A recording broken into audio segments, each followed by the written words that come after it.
Our next speaker is Renuka Balasubramaniam from Malaysia. Renuka was introduced to the Theosophical Society in 2001 and has been a member of holding various positions in the Selangor Lodge in Malaysia. She stayed with the society as a result of the profound influence by Dr. Annie Besant's commentaries at the feet of the Master on her outlook in life and her career. She is presently the secretary of the Selangor Lodge in Malaysia and is employed as a senior lecturer at the University of Malaya. Outside of work, she is engaged in her PhD studies, service at the local community center for people living with challenging family situations arising from substance and alcohol abuse, and the daily practice of walking, swimming, and meditation. Renuka now presents her talk entitled TV, Social Media, and Drama Relationships, Modern-Day Impediments to a Rich Inner Life. Good day, ladies and gentlemen. My name is Renuka Balasubramaniam, and I am from the Theosophical Society in Malaysia. The topic of my talk today is TV, social media, and drama in relationships. Modern-day impediments to a rich inner life. TV, dependence on social media, and drama in relationships are routine features of modern life. What would you be doing without your phone, your laptop, or your TV? Is it an alternative to an environment of sullenness, arguments, abuse, violence? TV and social media are undoubtedly useful and innocuous forms of entertainment, while some level of drama is present in most family relationships. If we were to pause for a moment to explore these very ordinary activities, we find that excessive use correlates with boredom or loneliness, and this in turn might be due to unhappiness in the home environment. As social creatures, we seek human connection and validation. Conversely, invalidation at home or in social circles can be a source of significant shame, guilt, depression, stress, and anxiety. Why do we engage in drama and distraction? Out of boredom sometimes. Social media can be funny, fascinating, or entertaining.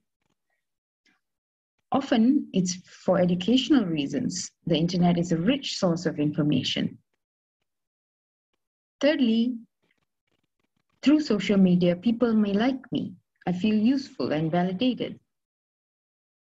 Fourthly, people may dislike me, and this may be material for nursing resentments, for gossip, and other stories about myself.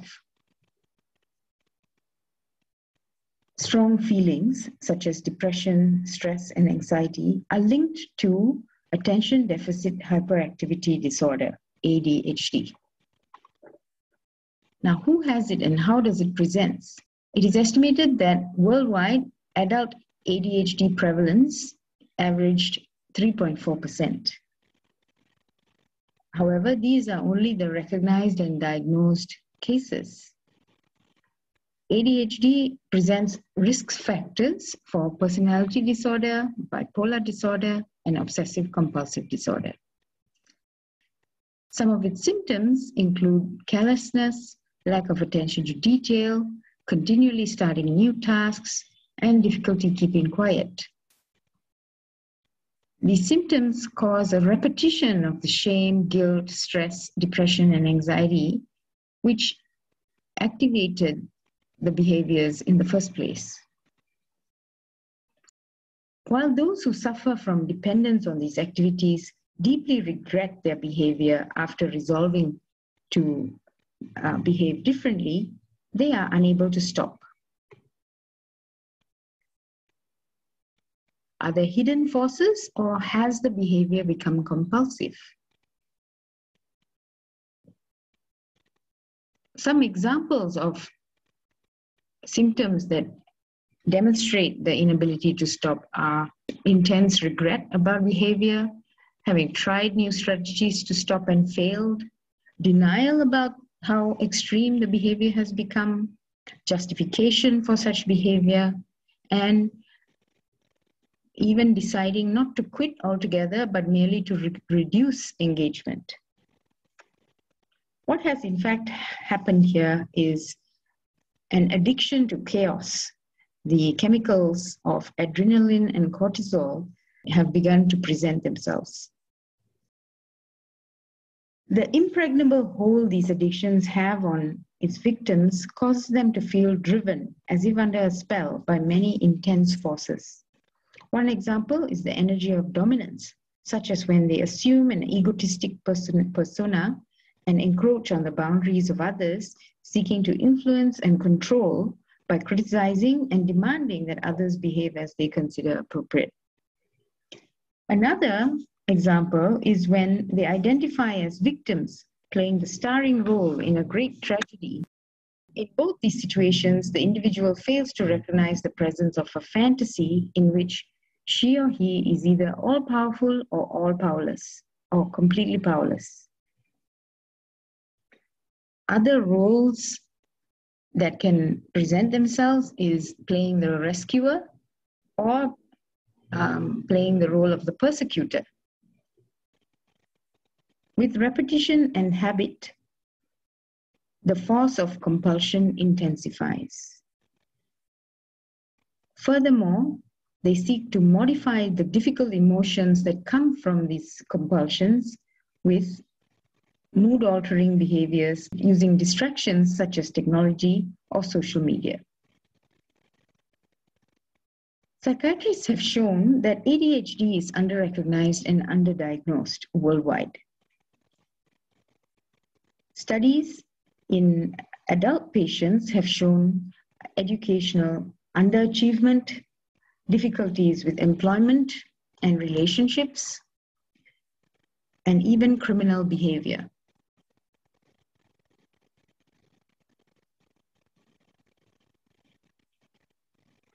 ADHD can also be associated with addictions such as to substances, to alcohol, to dating, and to overworking.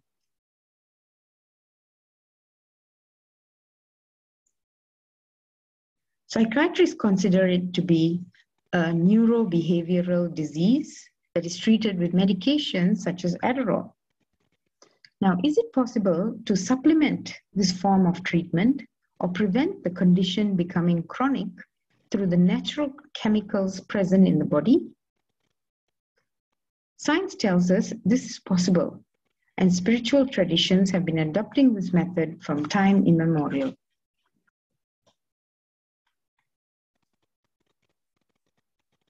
This diagram shows us the happiness chemicals and how to get them. Helping others and positive social experiences produces oxytocin.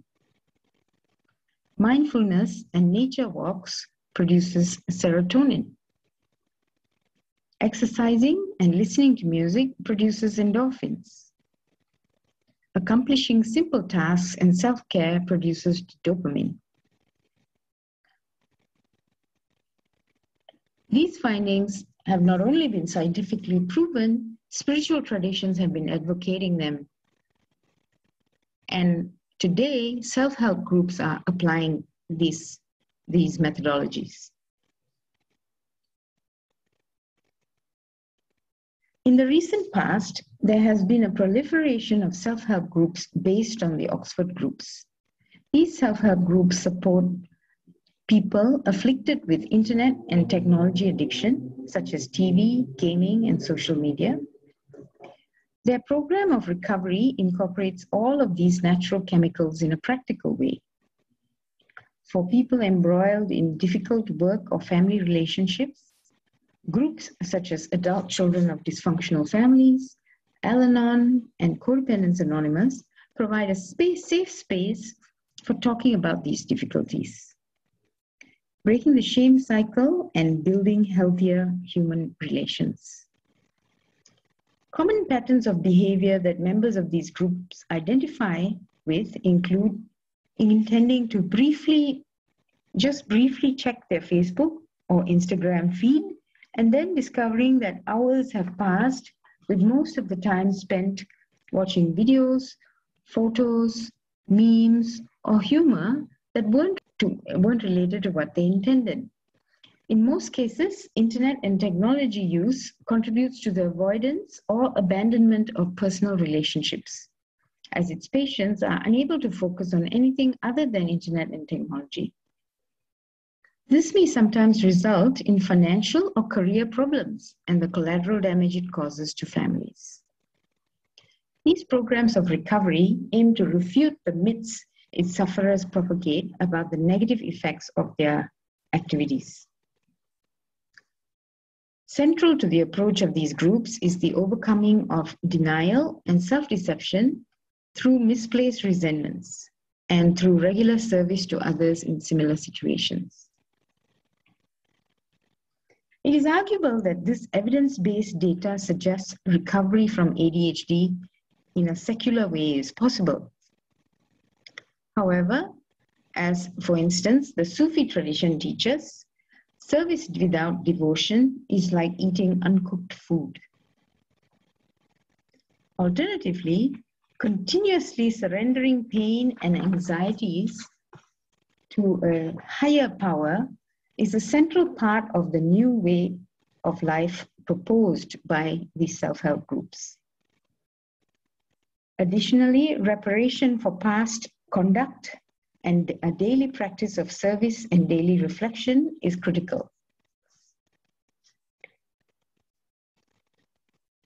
These programs are furthermore presented not just as an intellectual program, but a spiritual one. Those in recovery, comprising millions of people worldwide, connect with their own self-defined power by expressing gratitude, trust, and faith about issues in their daily life, living lives vastly different from the resentment and fear-fueled approach of the past.